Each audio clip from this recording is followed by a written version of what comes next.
अस्सलाम वालेकुम नाजरीन, आप देख रहे हैं K92 न्यूज़ और मैं हूं रुबीना नाज। चलते हैं इलाकाई खबरों की तरफ।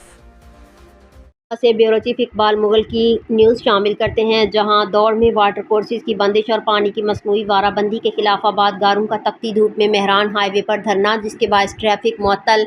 खबर के मुताबिक दौड़ में जेम्स शाख और डोलू माइनर के आबादगारों ने मुबैना मसनूई वाराबंदी के खिलाफ लाशारी स्टाफ के मकाम पर मेहरान हाईवे ब्लॉक करके एहतजाजी धरना दे दिया, जिसके बायस शाहरा पर ट्रैफिक की रवानी मुकम्मल तौर पर मुतासर हो गई और गाड़ियों की तवील कतारें लग गईं। एहतजाज की क़ियादत आबादगार रहनुमा और यूसी चेयरमैन हाजी बिलावल खान केरियो कर रहे हैं। मज़ाहिरीन का कहना था कि महकमा आबपाशी की जानिब से गैर मुनसिफाना वाराबंदी के बायस काश्तकारों को शदीद मुश्किलात और माली नुकसान का सामना है, जिसके खिलाफ वो एहतजाज पर मजबूर हुए हैं।